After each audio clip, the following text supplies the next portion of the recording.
whatever. So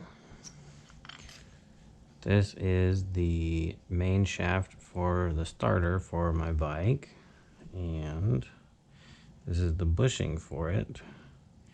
The bushing controls the geometry so that this shaft can spin, concentric, blah blah blah. It's like a bearing.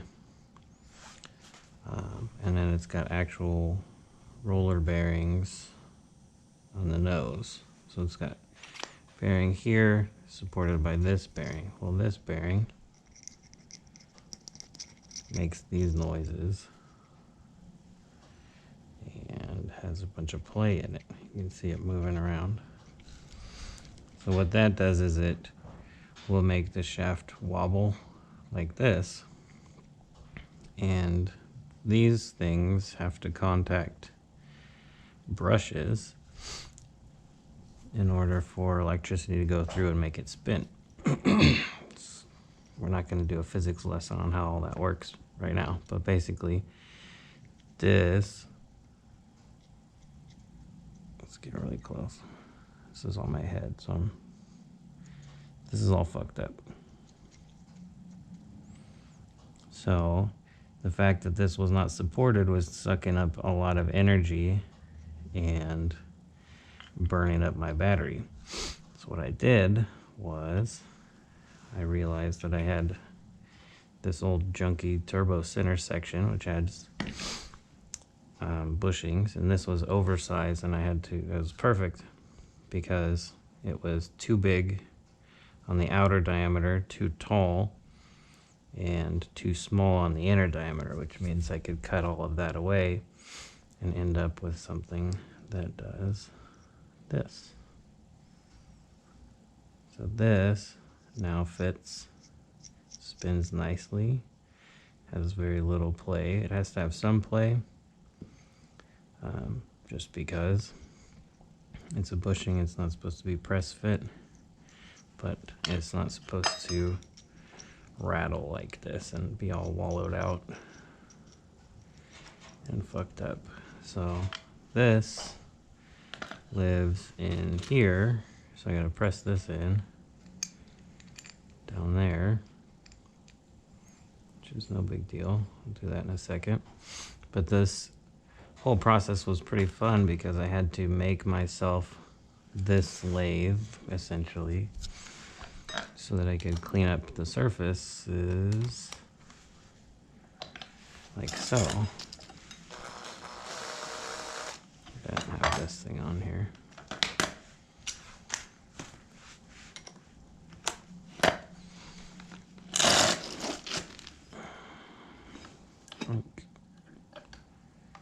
Put that like that, spin it, and then it spins. Obviously you're holding this down so you can see it's spinning pretty true. So I can clean up the surface imperfections called galling here with a file and different sandpapers and make the two things fit together. So it's all just random shit I had laying around, and I'll probably cut some pictures in of the process, and I made this as an arbor to hold this piece, to cut it down lengthwise, and then I drilled it out and wound up some sandpaper and just spun it on the sandpaper until it came out to size. And you can see, so we zeroed it on this guy, right? And it came out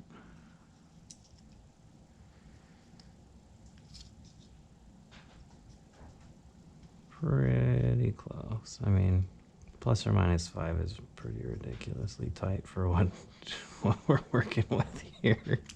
Of course I drop it. So now we're gonna smack this back in here, test fit it all together, and see if See if she still works when I put it together.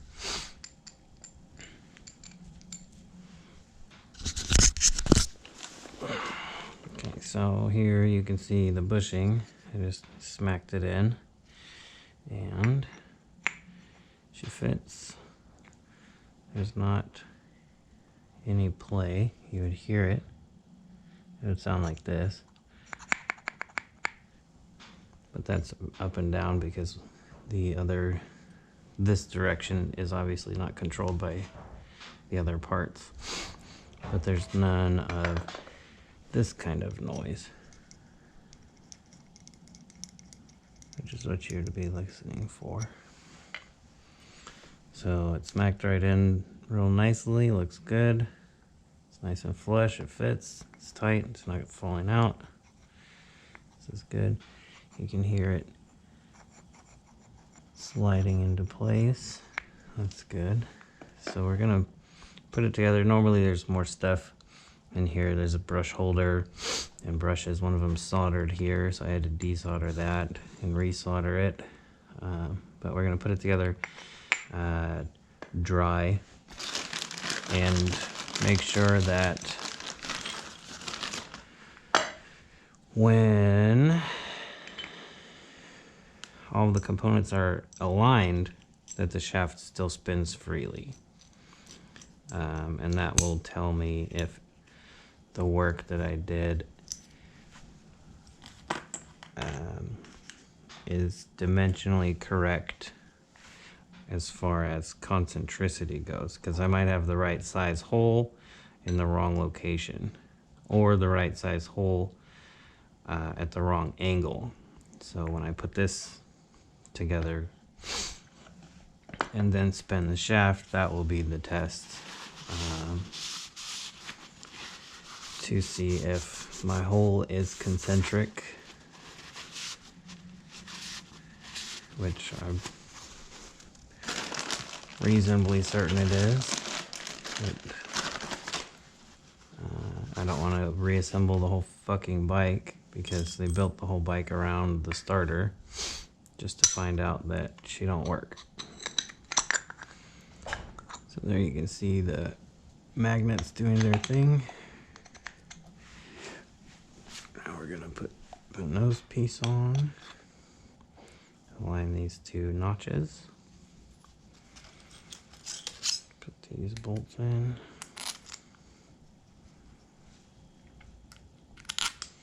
And this is still not going to be a functional starter because obviously it doesn't have the rest of the guts in place, but we're just seeing if she spins correctly.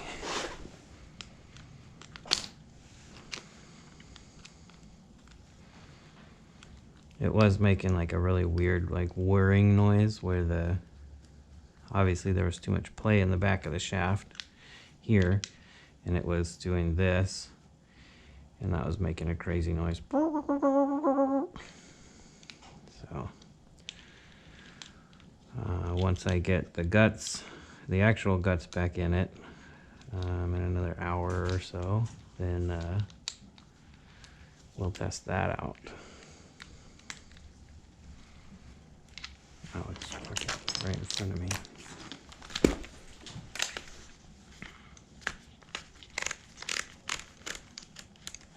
Just zip it down nicely.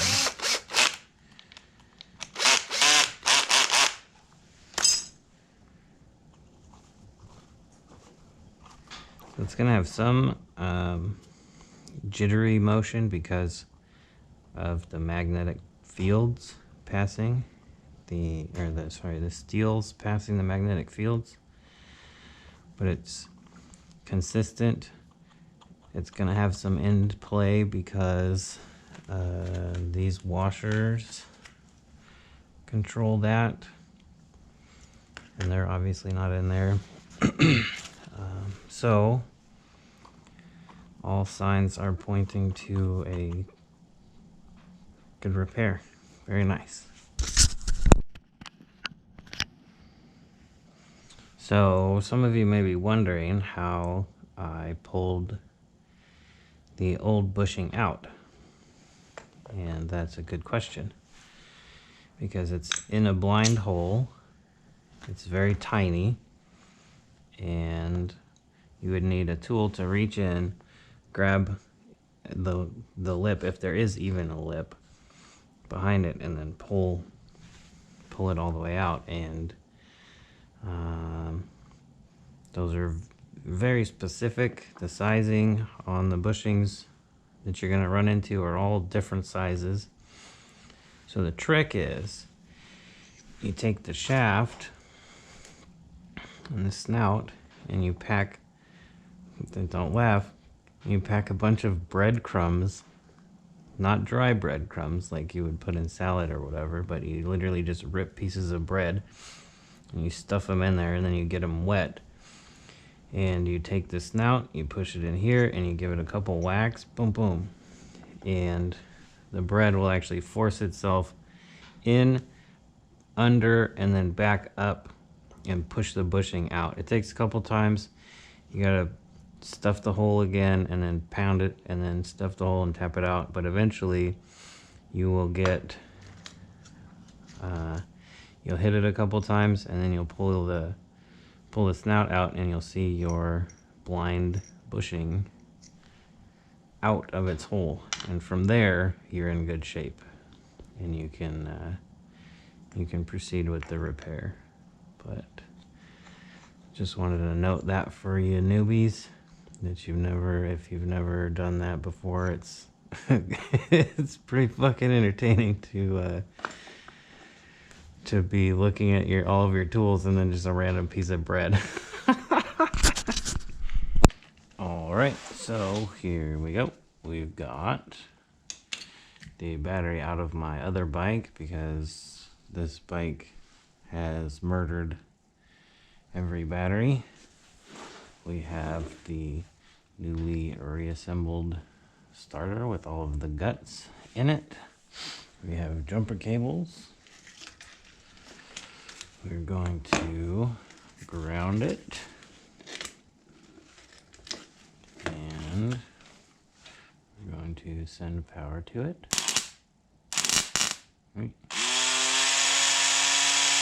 These are the noises it's supposed to make. There we go. That's what's up.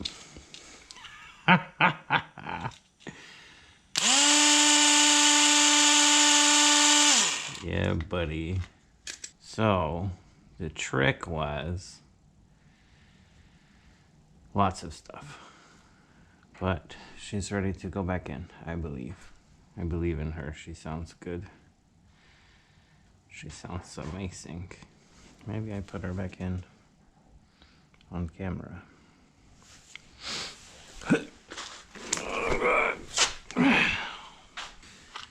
Yeah, so that was fun. I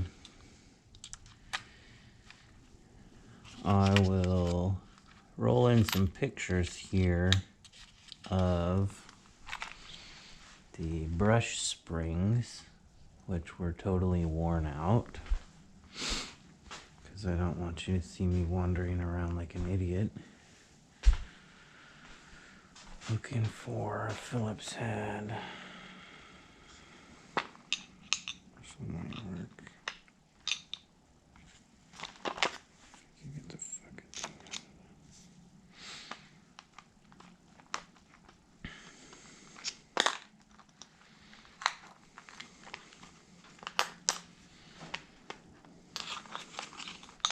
So what had ended up happening was I had put it back together, taken it apart a whole bunches of times, because it kept fouling out the commutator, and that was really annoying, because it would work really good for a second and then it would just and it sounded, you know, it wasn't making the same crazy awful noises that it was before, when the bushing wasn't doing its job, because my bushing is doing its job. But what had happened was all of the high-speed oscillation in the tail section had sprung those springs a bunch of times. And they were not pushing the brushes against the commutator very hard, so that wasn't transferring all of the energy very well. So what you had was resistance spots, so the brushes overheated, which further weakened the springs. And what I did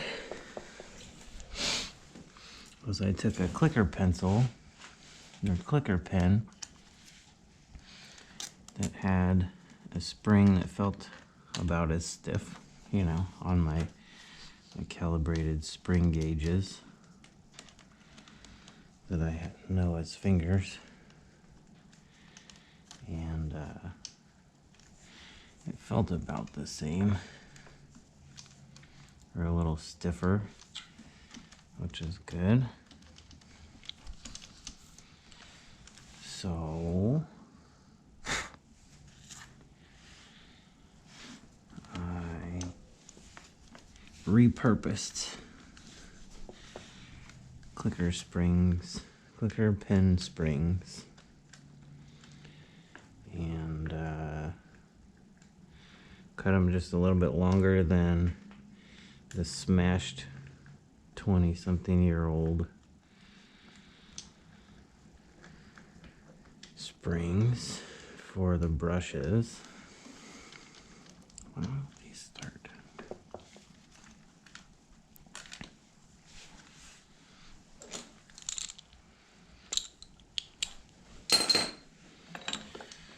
So yeah, squashed some new springs in there, cleaned up the commutator for like the 5th time, because what it was doing was, rather than abrading the surface of the brushes, it was sort of melting them. And let's pull this out and see what's going on.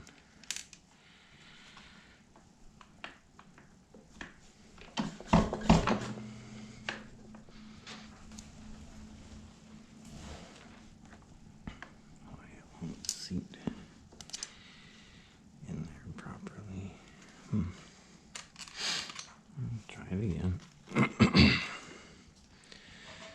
So yeah, there wasn't enough spring tension on the brushes, which was melting them to the commutator, causing resistance, causing it to overheat, further degrading the springs that weren't doing their job in the first place. So after all that work, it's a good thing I didn't put this thing back in, because as you can see, it's not the most fun. At least it's not a Cadillac North Star starter. That would suck. I always like to bench test starters before I put them in, because I have gotten several bad starters right out of the box, so it's just always good to see the thing work. Now it'll be good to see the thing fucking fit back in its hole.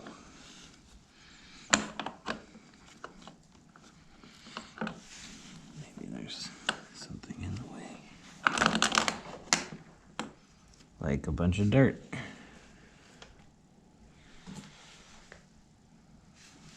Like a bunch of dirt. Dirt on a dirt bike. Who'd have thunk it?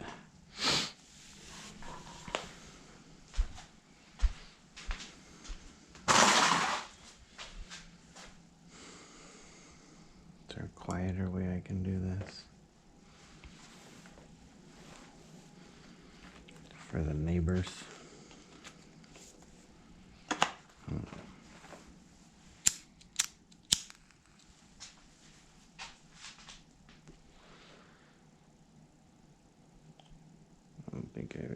brushes. Oh.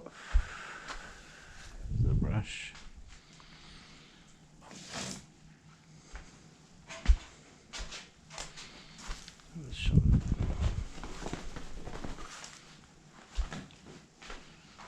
This in the starter hole. While we're over here, we're gonna grab some grease. We're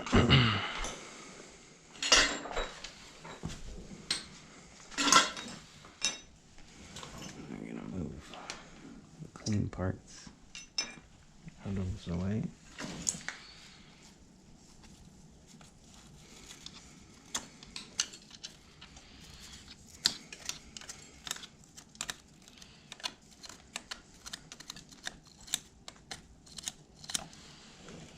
And normally I would fire up the shop vac and just be done with it. But it's a little early in the morning.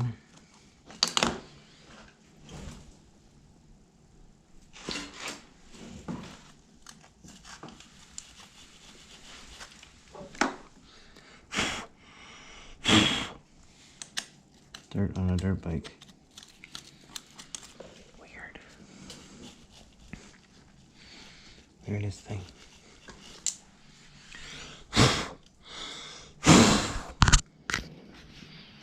Dirt on a supermoto dirt bike. Even more rare in Northern California. There are some real riders though.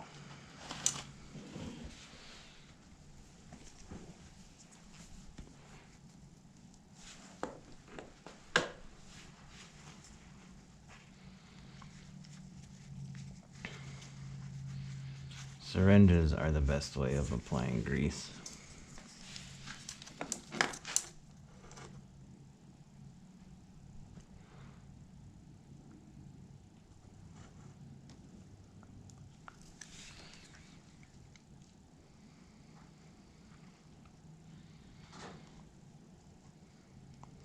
No, this is not dielectric.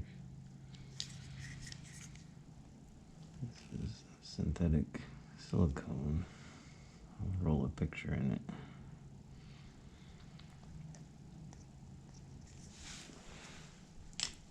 I think she sounds pretty healthy now.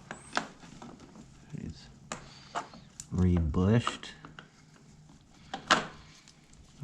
Roller bearings on these things don't really wear out.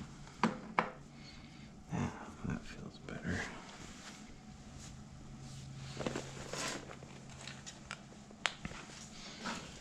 Good place for the bolt in your pocket.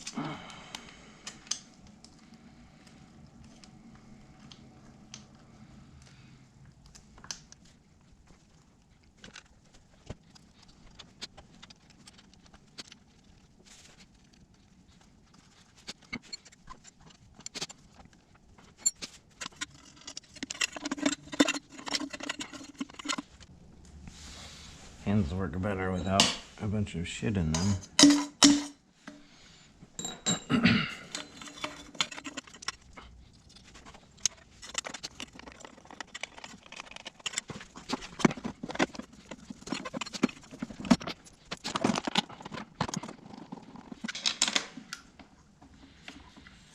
Now I think we can move on to the other 80 million things that this thing needs.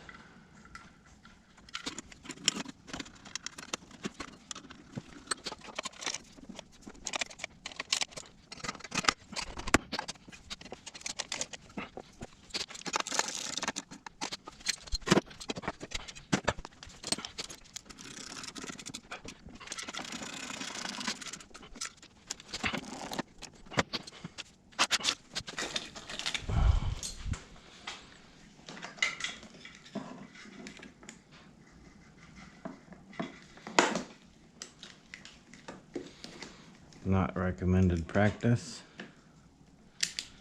Actually, fuck it. Let's do it this way.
That is the fucking sound.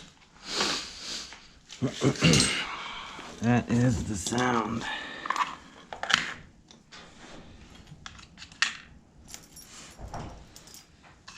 That's the sound I wanted to hear.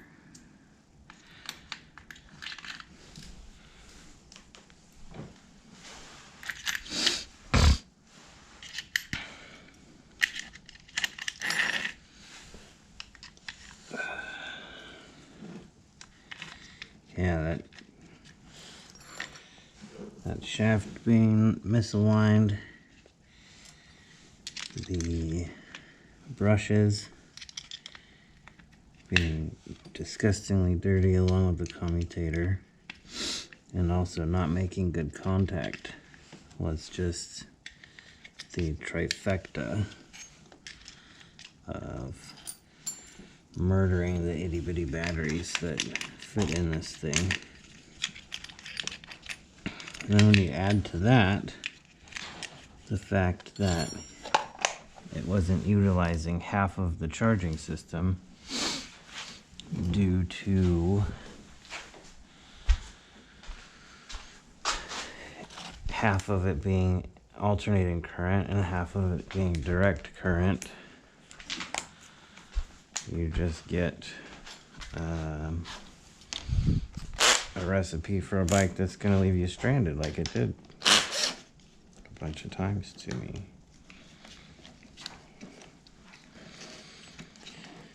And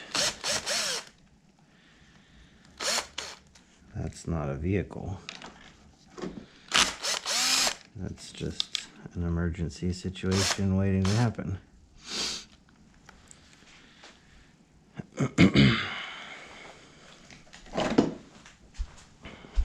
So now with the battery, new battery,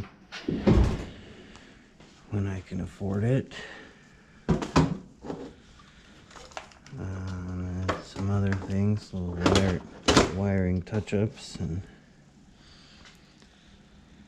the so-ons and so forths, then that will be a vehicle after a couple 100 hours worth of work, rebuilding the engine and transmission, the whole thing from the frame up, to be honest.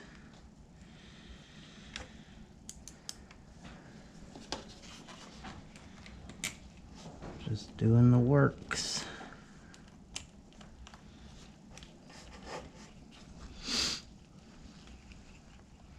Yeah, that thing sounds healthy now. That's a good starter.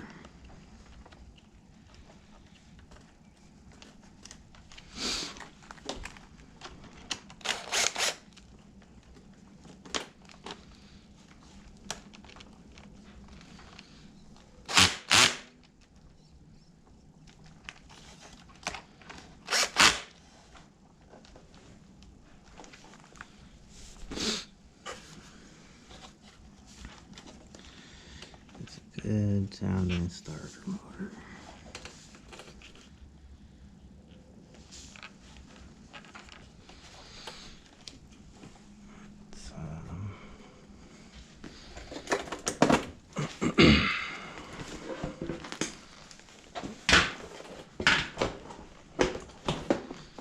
Make sure this still does the thing. So we did kind of abuse this battery. Just a wee bit. Okay, that'll go.